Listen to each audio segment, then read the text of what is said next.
Hari ini kita akan membahas tentang sistem ekskresi pada manusia.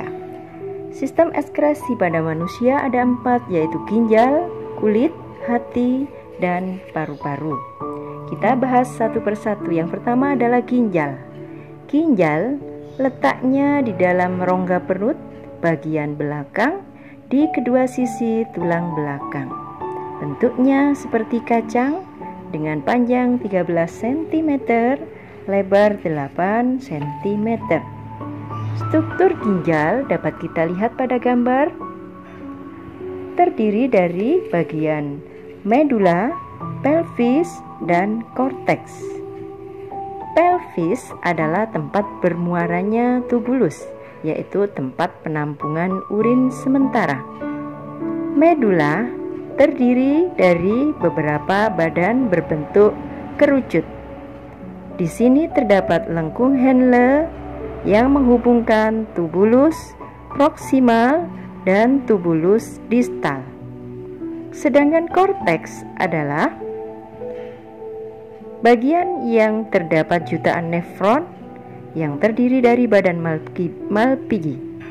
Badan Malpighi tersusun atas glomerulus yang diselubungi kapsula Bowman dan tubulus yang terdiri dari tubulus proksimal, tubulus distal, dan tubulus kolektivus. Kita lanjutkan ke fungsi ginjal. Fungsi ginjal antara lain mengeluarkan sisa-sisa produk dari tubuh, menyeimbangkan cairan tubuh, memproduksi sel darah merah, mengatur tekanan darah, menyaring 120 sampai 150 liter darah per hari, dan mengaktifkan vitamin D untuk kesehatan tulang dan gigi. Kita lanjutkan ke proses pembentukan urin. Ada 3 proses pembentukan urin. Yang pertama filtrasi, reabsorpsi, dan augmentasi. Yang kedua adalah kulit. Kulit strukturnya sebagai berikut. Yang pertama epidermis, kedua dermis, dan ketiga hipodermis. Epidermis, kalau kita lihat pada gambar, terdiri dari stratum corneum, stratum lucidum, stratum granulosum, dan stratum germinativum. Sedangkan dermis ada akar rambut, pembuluh darah, kelenjar keringat, kelenjar minyak.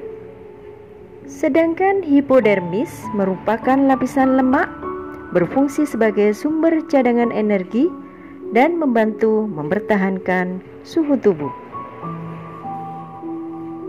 Kita lanjutkan ke fungsi kulit.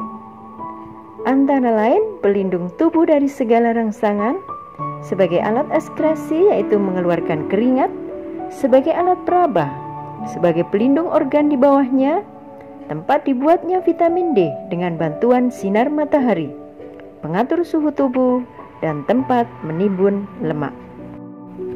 Yang ketiga adalah hati. Hati merupakan salah satu alat ekskresi karena hati mengeluarkan urea dan amonia keluar tubuh. Hati terletak di rongga perut bagian kanan di bawah diafragma. Hati berwarna merah tua kecoklatan dengan berat sekitar 2 kg. Fungsi hati adalah penyimpan lemak dalam bentuk glikogen, perombak dan pembentuk protein, penawar racun pada makanan, perombak sel darah merah. Mari kita lihat proses sistem ekskresi pada hati.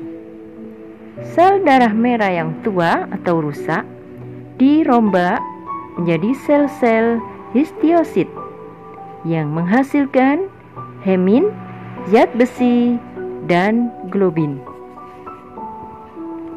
Yang keempat adalah paru-paru.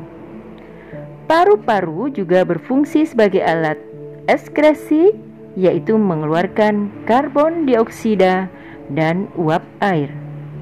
Karbon dioksida dan uap air yang hasil dari sisa metabolisme lalu diangkut oleh darah ke paru-paru untuk dibuang dengan cara difusi di alveolus. Selanjutnya, sistem ekskresi pada paru-paru. Oksigen masuk lewat lubang melalui trakea lewat tenggorokan. Udara yang mengandung oksigen dialirkan menuju bronkiolus melalui dua saluran bronkus. Udara yang mengandung oksigen dialirkan menuju alveolus melalui bronkeolus. Terjadi pertukaran antara oksigen dengan karbon dioksida. Oksigen kemudian diserap oleh pembuluh darah dan dialirkan ke jantung. Karbon dioksida dibawa kembali ke paru-paru untuk dikeluarkan dari tubuh melalui hembusan nafas. Demikian pembelajaran hari ini. Silakan dikerjakan tugas yang tertera. Selamat mengerjakan.